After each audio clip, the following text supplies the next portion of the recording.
हरे कृष्णा। नमो ओम विष्णुपादाय कृष्णा प्रेष्ठाय भूतले श्रीमते भक्ति वेदांत स्वामिनिते नामिने। हरे कृष्ण कृष्ण कृष्ण हरे हरे, हरे राम राम राम हरे हरे। श्रील ऐसी भक्ति वेदांत स्वामी प्रभुपाद की जय। आचार्य महात्मा गांधी जी की जय। इस होलीनेस स्वामी राम सुखदास जी महाराज की जय। भगवद गीता 2020 में आपका स्वागत है। आज हम चर्चा कर रहे हैं तीसरे अध्याय का 20वां श्लोक। प्रसंग चल रहा है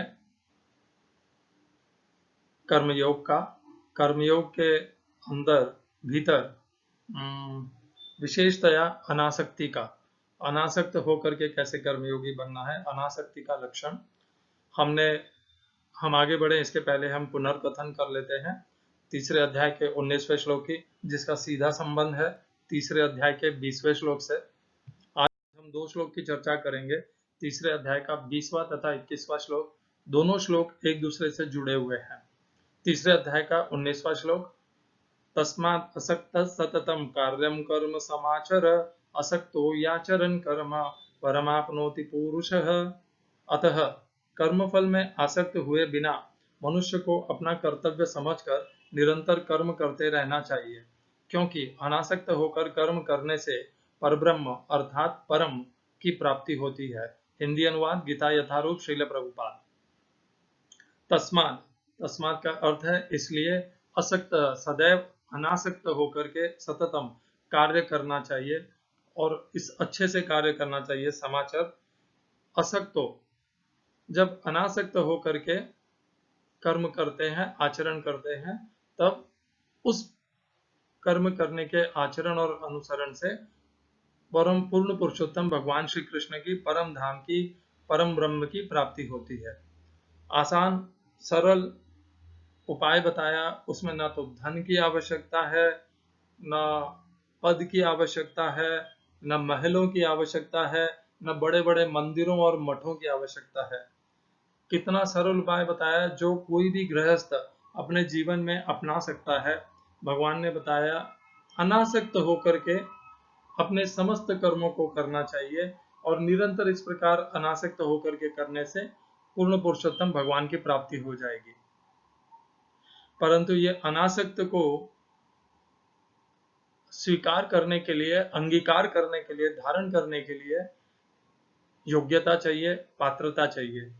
किस प्रकार की पात्रता से यह अनासक्ति आती है, इसका और विस्तार से विवरण भगवान देते हैं 15वें अध्याय के 5वें श्लोक में, जो हमने कल की चर्चा में हमारा छूट गया था, इसलिए मैं आज यहाँ पर लेना चाहूंगा। निर्माण मोहा जित संग दोषाः अध्यात्म नित्या विनिवृत्त कामाः द्वंद्वैर्विमुक्ता सुख दुख संगैः गच्छन्त्य मूढ़ा पदम अव्ययम् तत। जो झूठी प्रतिष्ठा, मोह तथा कुसंगति से मुक्त है, जो शाश्वत तत्व को समझते हैं और जिन्होंने भौतिक काम को नष्ट कर दिया है, जो सुख तथा दुख के द्वंद्व से मुक्त है और जो मोह रहित होकर परम पुरुष के शरणागत होना चाहते हैं, वे उस शाश्वत राज्य को प्राप्त होते हैं। निर्माण मोहा, जो मान के मोह से अच्छे से छूटे हुए हैं। जित संग दोषा, संग दोष अर्थात आसक्ति, जिस आसक्ति का हम चर्चा कर रहे हैं तीसरे अध्याय के 19वें श्लोक में, वही आसक्ति है। तस्मात् असक्त सततम, जित संग दोषा, संग को दोष बताया, आसक्ति को एक दोष बताया है यहाँ पर। अध्यात्म नित्य, जो नित्य अध्यात्म के विषय में चिंतन करता है, अध्यात्म का अध्ययन करता है, अध्यात्म नित्य उसका अनुसरण करता है अपने जीवन में। और अध्यात्म क्या है? भगवत गीता के अनुसार अध्यात्म है अपने कर्मों के द्वारा भगवान श्री पूर्ण पुरुषोत्तम कृष्ण की सेवा करना, यही अध्यात्म है। विनिवृत्त कामा, जिसके समस्त कामनाओं का नाश कर लिया है, जिसने द्वंद्वैर्विमुक्ता, जो भी मिल जाए, यदृच्छा लाभ संतुष्ट है, जो भी मिल जाए उसमें वह प्रसन्न है, क्योंकि उसे वास्तव में कुछ इच्छा ही नहीं है। जब इच्छा नहीं होती तो वो भले प्रिय हो, अप्रिय हो, सुख हो, दुख हो, विजय हो, पराजय हो, उससे कोई भी अंतर नहीं पड़ता है।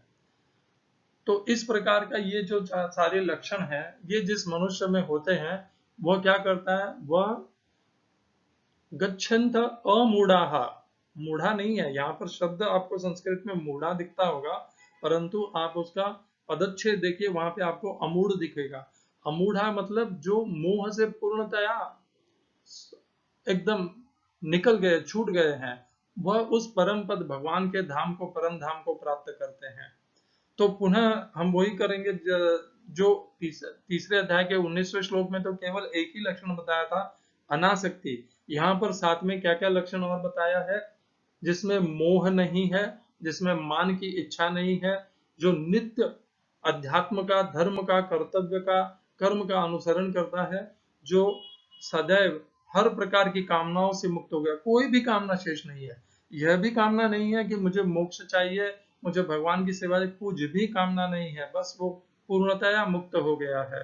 यह मुक्ति की भी उसमें कोई कामना नहीं रही, वो सुख दुख हर प्रकार के द्वंद्वों से मुक्त हो गया है। तब वो जाकर के मनुष्य भगवान के परम धाम को प्राप्त होता है। तो जो तीसरे अध्याय के 19वें श्लोक में बताया है, उससे और ज्यादा लक्षण यहाँ पर 15वें अध्याय के 5वें श्लोक में बताया है। इसको उसके साथ में जोड़ लीजिए तो आपको पूरा विस्तार मिल जाएगा, और अनासक्ति किस प्रकार प्राप्त होगी यह भी पता चले। जब मान की इच्छा नहीं रहेगी, सारी कामनाओं का नाश हो जाएगा, जब नित्य सदैव कर्मयोग का आचरण होगा, वही अध्यात्म है। अध्यात्म और कुछ नहीं है, कर्मयोग है। और जो समस्त द्वंद्वों से मुक्त है, ये चार लक्षण जिसमें जुड़ जाएंगे, तब जाकर के वह अनासक्ति जिसका उल्लेख भगवान ने तीसरे अध्याय के 19वें श्लोक में किया है, वह प्राप्त होगी। ऐसे ही केवल अनासक्ति प्राप्त नहीं होगी, अनासक्ति हो गई और यदि मान का अभी भी इच्छा रह गई तो कैसी होगी वह अनासक्ति? संभव ही नहीं है। जिसमें अभी भी संग का दोष, खैर वो तो अनासक्त वही हो गया। जिसमें कामनाएं अभी बात की है तो भी अनासक्ति नहीं हो सकती। जिसमें अभी द्वंद्व बाकी है कि अरे सुख चाहिए, आने दो, सुख आने दो और दुख जाने दो, तो भी अनासक्ति नहीं हो सकती। वो तो अनासक्ति तभी हो सकती है जब यह सब लक्षण उसके साथ में हो, ये होंगे तभी अनासक्ति होगी, जिसका वर्णन तीसरे अध्याय के 19वें श्लोक में किया है। भगवान ने यहाँ तक हमें अच्छे से बता दिया। भगवान ने तीसरे अध्याय के 9वें श्लोक से लेकर 16वें श्लोक तक भगवान ने हमें यज्ञ का पूरा ज्ञान और उपदेश प्रदान किया। 17वें और 18वें में भगवान ने उस मनुष्य का जिक्र किया जिसमें कोई भी, जो आत्मा में ही रमण करता है, आत्मा में ही तृप्त रहता है, उसी में संतुष्ट रहता है, उसे कोई प्रयोजन नहीं है, किसी से कुछ इच्छा प्राप्त करने के लिए, उसके सारे कामनाएं से उसने मुक्ति पा ली है। तब वह मनुष्य इस प्रकार जीता है, अनासक्त होकर के जीता है। अब भगवान ने जो वर्णन किया है 17वें, 18वें तथा 19वें, इन 3 श्लोकों में भगवान ने जिस सिद्ध पुरुष, जिस भगवत भक्त का, जिस कृष्ण भक्त का भगवान ने वर्णन किया है, जिस कर्म योगी का वर्णन किया है, उसका अब भगवान तीसरे अध्याय के 20वें श्लोक में यहाँ पर उदाहरण प्रस्तुत करेंगे। तो भगवान क्या कहते हैं? कर्मणैव हि संसिद्धिम आस्थिता जनकादयः लोक संग्रह में वापि संपश्यन कर्तुमर्हसि। इसका अनुवाद आगे आएगा। हम यहाँ पर एक बार इसमें इस श्लोक में प्रयोग किए गए संस्कृत के शब्दों का अर्थ यहाँ पे जान लेते हैं। कर्मणा, कर्म से, ही, एव, ही निश्चय ही, संसिद्धिम पूर्णता में, आस्थिता स्थितः, जनक आदयः जनक तथा अन्य राजा, लोक संग्रहम सामान्य लोग, एव भी आपी भी, संपश्यन विचार करते हुए, कर्तुम करने के लिए, अर्हसि योग्य हो। इसका अनुवाद, गीता यथारूप से अनुवाद और तात्पर्य दोनों पढ़ लेते हैं।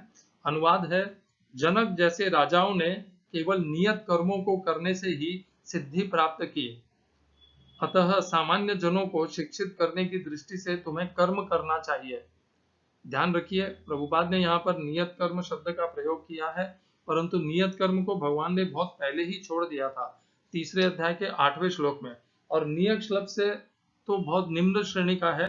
नियत कर्म को छोड़ करके प्रभु भगवान निकल गए थे यज्ञ की ज्ञान देने के लिए, और यज्ञ के पश्चात भगवान अब कर्मयोग के विषय में कह रहे हैं, नियत कर्म के विषय में नहीं कह रहे हैं।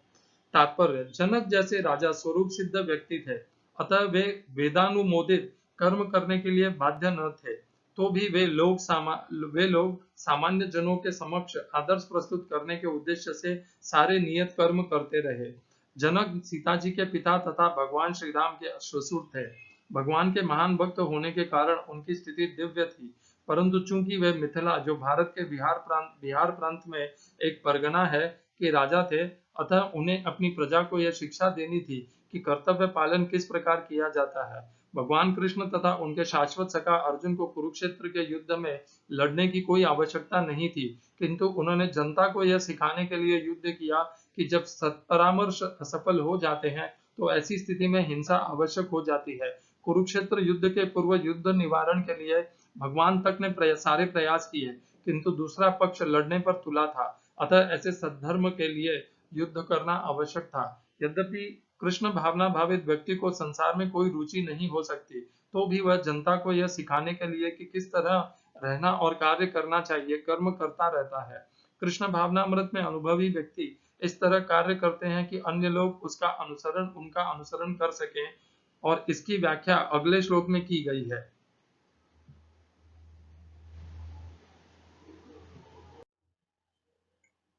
ओम अज्ञानतिमिरिन्धस्य ज्ञानाञ्जनशलाकया चक्षुरुन्मीलितं येन तस्मै श्रीगुरुवे नमः।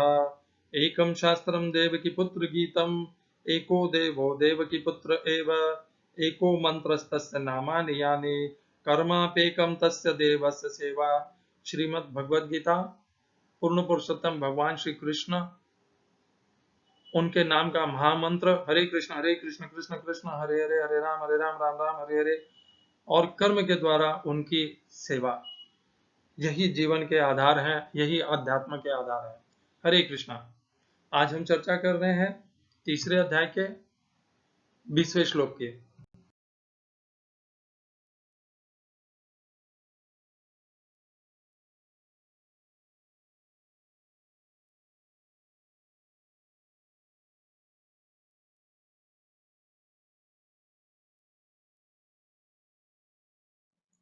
तीसरे अध्याय का 20वां श्लोक। यहाँ पर भगवान ने 17वें, 18वें तथा 19वें श्लोक में जिन सिद्ध पुरुषों का, कृष्ण भक्तों का भगवान ने पूरा उनकी योग्यताएं बताई है, अब भगवान उदाहरण देना चाहते हैं उसका, और भगवान ने उदाहरण देने के लिए राजा जनक को चुना है।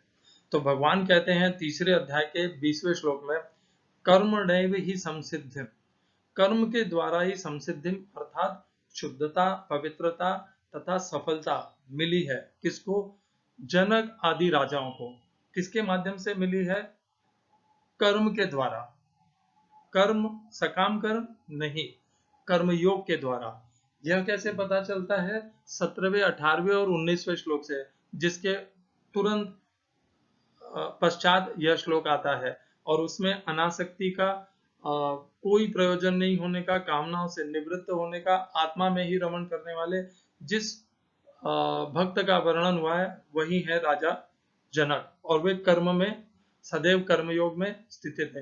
राजा जनक श्रेष्ठ कर्मयोगी हैं। लोक संग्रह में वापे,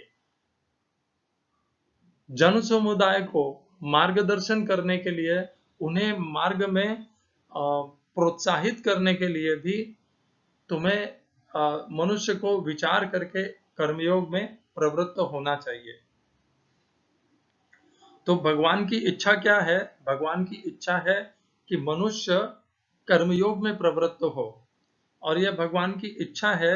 इसीलिए भगवान कर्मयोग के श्रेष्ठ उदाहरण को बता रहे हैं। कौन? राजा जनक। राजा जनक मिथिला के राजा हैं, माता सीता के पिता हैं। माता सीता उन्हें भूमि से प्राप्त हुई थी, और इस प्रकार राजा जनक उनके पिता बने। वे भगवान रामचंद्र जी के ससुर भी हैं। राजा जनक इतने महान क्यों बने, कि श्रेष्ठ कर्मयोगी कैसे बने, और क्यों उनका इतना जिक्र आता है यहाँ पर? इसके लिए हमें जाना होगा राजा जनक की कथाओं में। राजा जनक मिथिला राज्य के राजा थे, माता सीता के पिता। माता सीता उन्हें भूमि से प्राप्त हुई। भगवान रामचंद्र के ससुर राजा जनक, भगवान श्री कृष्ण ने भगवत गीता में केवल एक मनुष्य का उदाहरण यहाँ पर प्रस्तुत किया है और वह है राजा जनक। भगवान को केवल वही उपयुक्त लगे यहाँ पर उदाहरण देने के उपलक्ष्य से। राजा जनक की क्या विशेषता है जिसके कारण भगवान ने उन्हें श्रेष्ठ कर्मयोगी प्रमाणित भी किया, अधिकृत भी किया और उन्हीं के द्वारा वे सबको कर्मयोगी बनने की प्रेरणा देना चाहते हैं।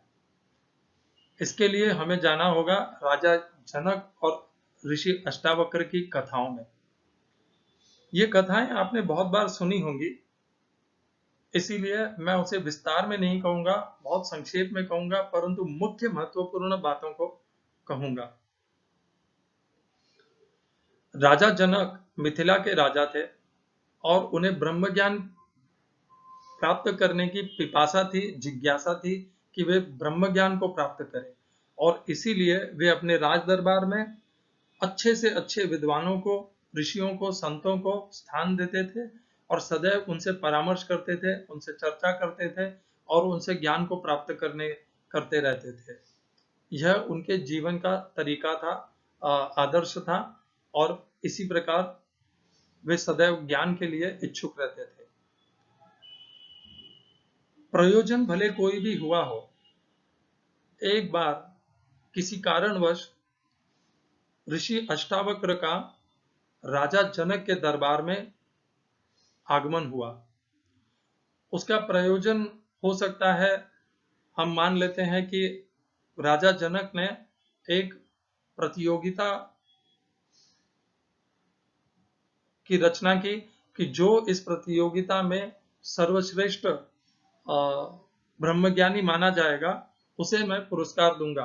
हम उसे प्रतियोगिता मान लें, हम उसे ऋषियों के बीच के वाद विवाद संवाद को समझ लें, हम जो भी कारण मान लें, उस कारणवश अष्टावक्र मुनि की राजा जनक के दरबार में आगमन हुआ उनका। अष्टावक्र मुनि, उनकी देह 8 विकारों से युक्त थी। जब वे राजा जनक के दरबार में प्रवेश किए तो समस्त सभासद अष्टावक्र मुनि के टेढ़े मेढ़े शरीर को देख करके हंस पड़े। कुछ क्षण पश्चात अष्टावक्र मुनि ने देखा, पहले तो अष्टावक्र मुनि ने उन समस्त सभासदों को स्वयं के ऊपर हंसते हुए देखा तथा कुछ क्षण पश्चात स्वयं अष्टावक्र मुनि भी हंस पड़े जोर जोर से। राजा जनक ने अष्टावक्र मुनि से पूछा, आप क्यों हंस रहे हैं? अष्टावक्र मुनि ने उत्तर दिया, क्योंकि आपकी सभा में सभी चमार हैं।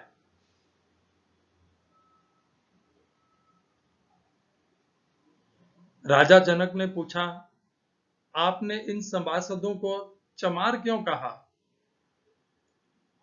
ऋषि अष्टावक्र का उत्तर, आपके समस्त विद्वान सभासदों को मेरा शरीर दिखता है, मेरे शरीर में जो विकार हैं वो दिख रहे हैं, परंतु इन्हें मेरे भीतर जो आत्मा है, जो आत्मज्ञान है, वह नहीं दिख रहा। इन्हें केवल मेरा चर्म और मेरी काया दिख रही है, इसीलिए ये चमार हैं। राजा जनक ऋषि के उत्तर से आश्चर्यचकित और अवाक हो गए। वे विनम्रता पूर्वक ऋषि से प्रार्थना की है, आप महान ऋषि लगते हैं, क्या आप मुझे एक पल में ब्रह्म ज्ञान प्रदान कर सकते हैं? ऋषि अष्टावक्र ने कहा, हाँ, प्राप्त हो सकता है, परंतु तुम्हें मेरी समस्त आज्ञाओं का पालन करना होगा। राजा जनक ने प्रतिज्ञा दी, आप जो कहेंगे मैं वो सब आपकी समस्त आज्ञाओं का पालन करने के लिए प्रतिबद्ध हूं।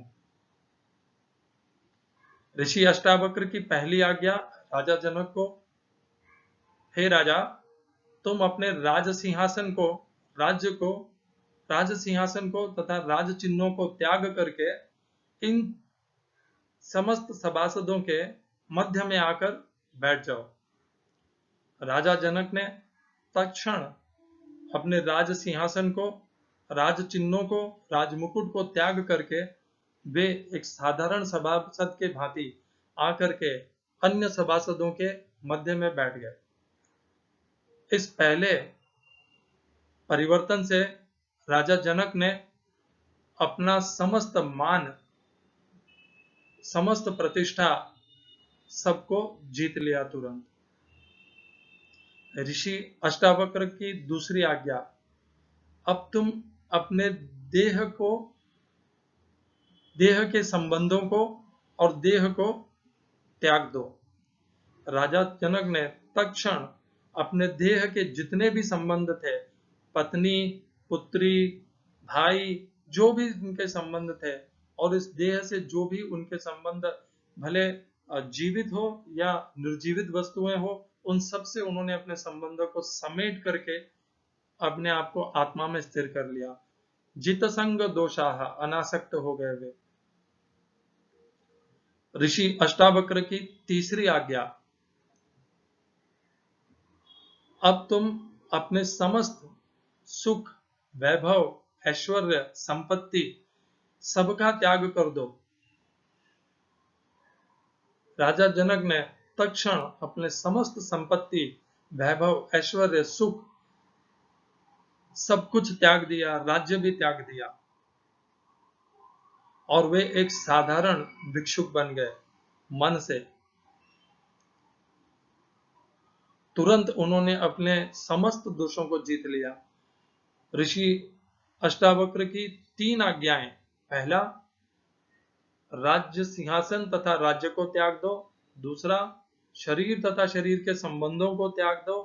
तीसरा, समस्त संपत्ति, वैभव, ऐश्वर्य, इन सब को त्याग दो। इन तीन आज्ञा को पालन करने में राजा जनक को तत्क्षण ब्रह्म ज्ञान प्राप्त हो गया, परम धाम प्राप्त हो गया।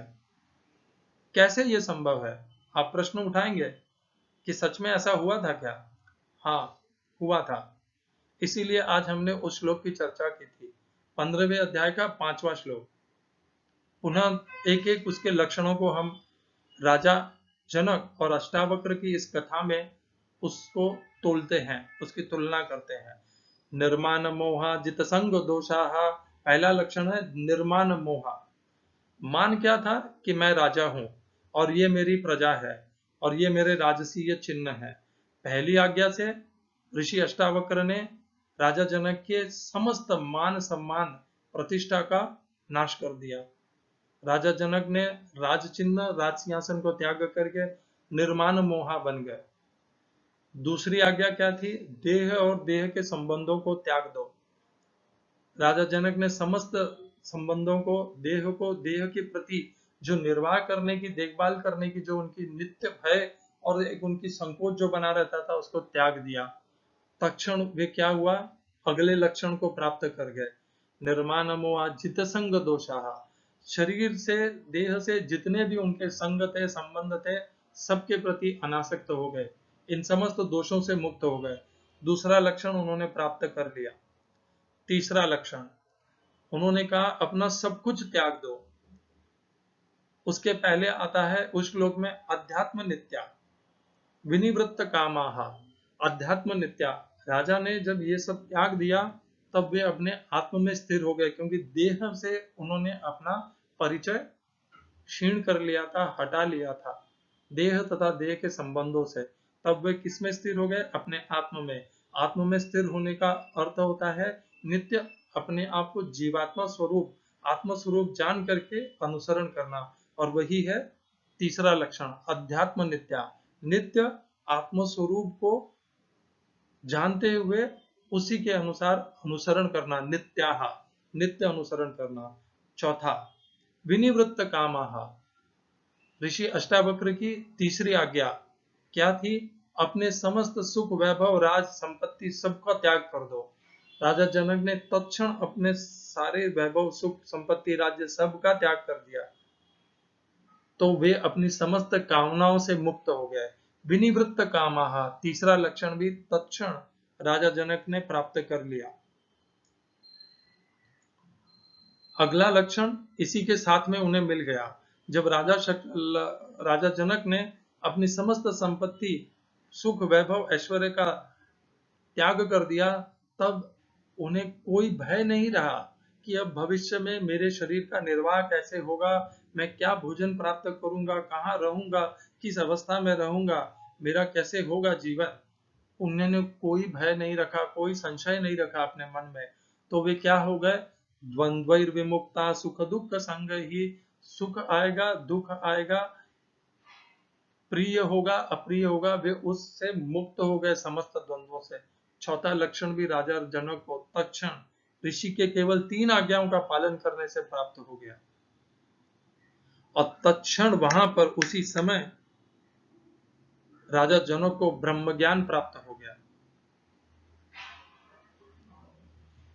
ऋषि अष्टावक्र की जय, जिन्होंने केवल 3 आज्ञाओं के माध्यम से राजा जनक को तत्क्षण ब्रह्म ज्ञान प्रदान कर दिया। ब्रह्म ज्ञान क्या है? ब्रह्म ज्ञान यही है कि अपने ये जो कमजोरियां हैं, मोह है, इन सबको त्याग करके परम पद को प्राप्त करना, जिसका उल्लेख भगवान ने 15वें अध्याय के 5वें श्लोक में किया है। निर्माण मोहा जित संग दोषाः अध्यात्म नित्या विनिवृत्त कामाः द्वंद्वैर विमुक्ता सुख दुख संगैः गच्छन्त मूढ़ा अमूढ़ाः पदम अव्ययम तत्। जब ये लक्षण आ जाएंगे तो वह मनुष्य अमूढ़ हो जाएगा, कभी मोह को प्राप्त नहीं होगा, और वो क्या प्राप्त करेगा? परम पद, परम धाम, परम ब्रह्म, पर ब्रह्म को प्राप्त करेगा। और राजा जनक ने वो तत्क्षण प्राप्त कर लिया।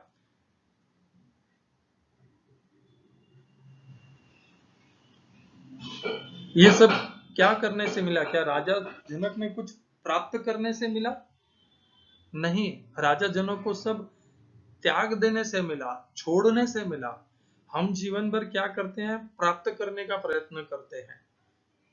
और राजा जनक ने क्या किया? इस परम पद को प्राप्त करने के लिए सब कुछ त्याग दिया। जब हम त्यागते हैं तो हम मुक्त होते जाते हैं, और उसी के माध्यम से हमें मुक्ति मिलती है। ब्रह्म ज्ञान क्या है? मुक्ति के भी भाव को त्याग देना। पूर्ण ब्रह्म ज्ञान तो वही है। कुछ नहीं चाहिए, केवल क्या चाहिए?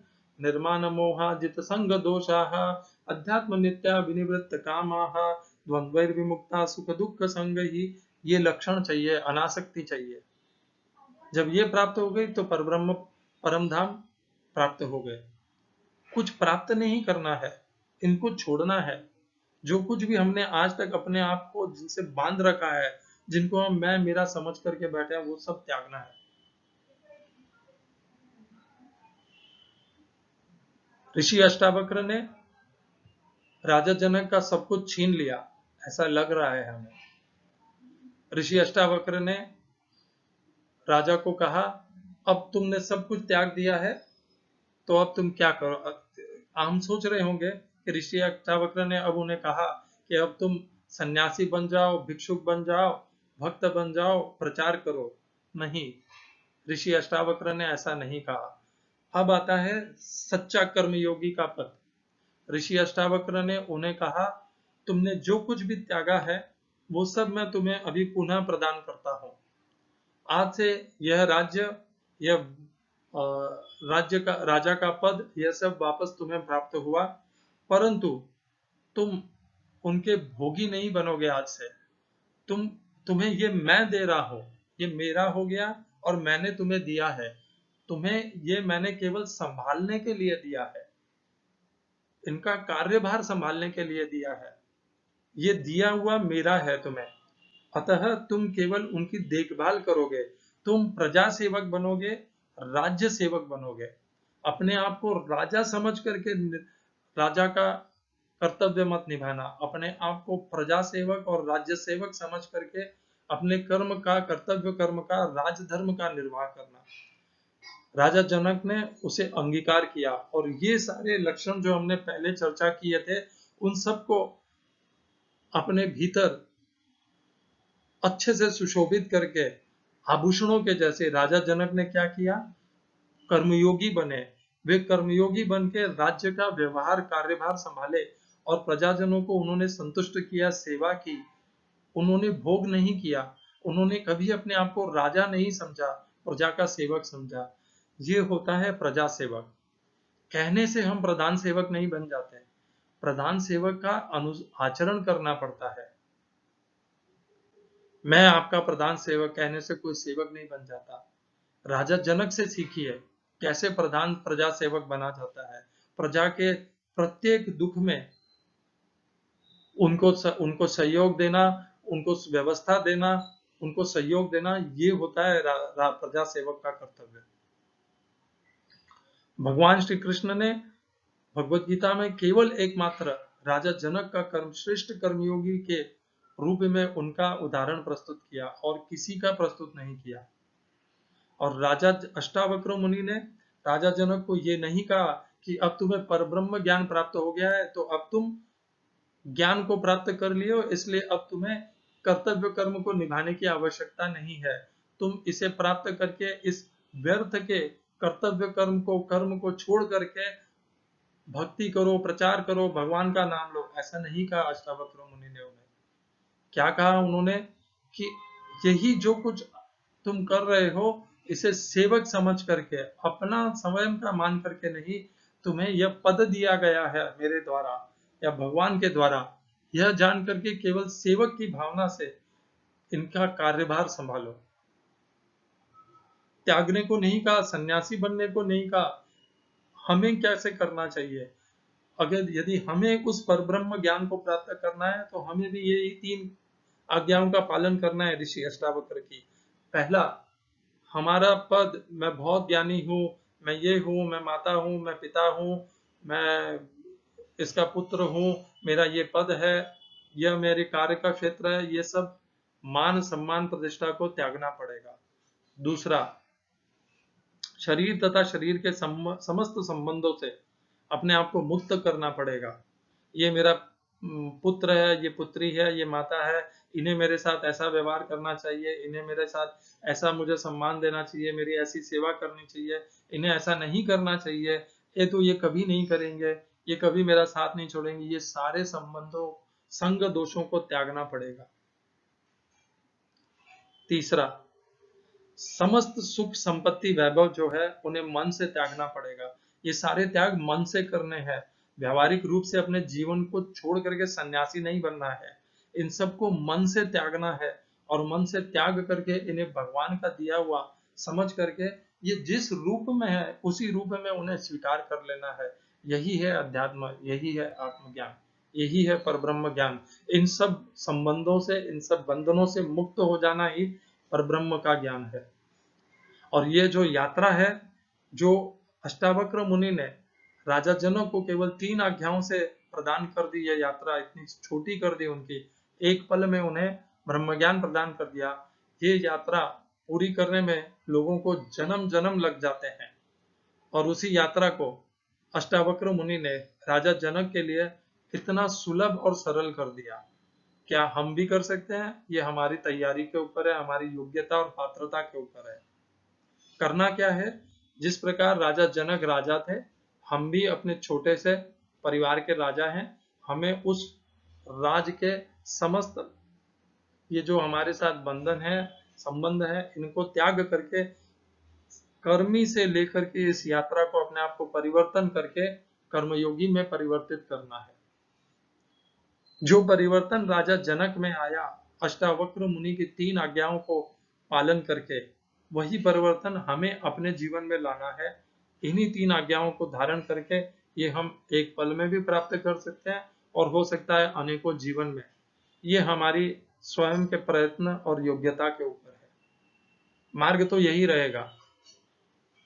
भगवान ने भी इसका प्रमाण दिया है 15वें अध्याय के 5वें श्लोक में, यहाँ पर 3रे अध्याय के 17वें, 18वें, 19वें, 20वें, 21वें इन श्लोकों में किसका प्रमाण दिया है? कर्मयोगी कैसे बना जाता है, कर्मयोगी के क्या लक्षण होते हैं, वह किस प्रकार अपने जीवन का आचरण करता है, जो भगवान ने दूसरे अध्याय के 39 से लेकर के 72वें श्लोक में जो भगवान ने कर्मयोग का ज्ञान उपदेश प्रदान किया था, वह भगवान अब उदाहरण की तरह से अर्जुन को समझा रहे हैं। क्यों समझा रहे हैं? ऐसी आवश्यकता इसलिए बढ़ गई क्योंकि अर्जुन ज्ञान प्राप्त करने से फिर भी समझ नहीं पाए, तो अब भगवान उन्हें उदाहरण के माध्यम से समझा रहे हैं। भगवान ये नहीं कह रहे, ना तो राजा जनक ने ऐसा किया था कि वे अपना सब कुछ छोड़ करके चले गए, नहीं, राजा जनक राजा ही रहे, बस उन्होंने अपने बंधनों से अपने आप को मुक्त कर लिया। राजा जनक का आचरण कीजिए, ऋषि अष्टावक्र की 3 आज्ञाओं का पालन कीजिए। राजा जनक और अष्टावक्र मुनि की यह दिव्य कथा बहुत बड़ा रहस्य है, इसमें दिव्य ज्ञान है जो हमारे लिए हमारी समस्त मोह का नाश कर सकती है। ये दिव्य कथा आपने बहुत बार सुनी होगी। इस कथा को बारंबार सुनिए, अपने जीवन में अपनाइए। इस कथा को हम कल भी इसके ऊपर और इसके दूसरे भाग की इसी प्रकार की इन दोनों के मध्य की एक और कथा का कल हम चर्चा करेंगे अगले श्लोक में। इस श्लोक का तात्पर्य कर्मणैव हि संसिद्धिम, कर्मयोग के द्वारा ही पूर्ण सफलता पूर्ण सिद्धि प्राप्त की। किसने? कर्मणैव हि संसिद्धम आस्थिता जनकादय, राजा जनक तथा उनके जैसे अन्य राजाओं ने। लोक संग्रह मेवापे, यदि हम लोगों को उदाहरण प्रस्तुत करना चाहते हैं, लोगों को सन्मार्ग में लगाना चाहते हैं, तो हमें भी इस प्रकार का आचरण करना चाहिए। कैसा? राजा जनक जैसा। कैसा? एक कर्मयोगी के जैसा। आज के युग के हमारे श्रेष्ठ कर्मयोगी हैं जिन्हें हम जानते हैं और जो हमारे रहते रहते जिनका हमारे पूर्वजों ने अनुभव, जिनके साथ परस्पर खड़े होकर के उन्होंने अनुभव लिया है हमारे पूर्वजों ने, और वो हैं आचार्य महात्मा गांधी जी, श्रेष्ठ कर्मयोगी। राजा जनक के जो समस्त लक्षण हैं, वे समस्त लक्षण आपको आचार्य महात्मा गांधी जी में मिलेंगे। एक श्रेष्ठ कर्मयोगी के लक्षण यदि आज भगवत गीता कहते हैं भगवान श्री कृष्ण, तो वे राजा जनक के साथ में आचार्य महात्मा गांधी का भी नाम जरूर भगवत गीता में डाल देते, क्योंकि राजा जनक के पश्चात यदि किसी ने कर्मयोगी की वही पराकाष्ठा पुनः स्थापित की है, तो वह है आचार्य महात्मा गांधी। चलिए एक बार तुलना कर लेते हैं।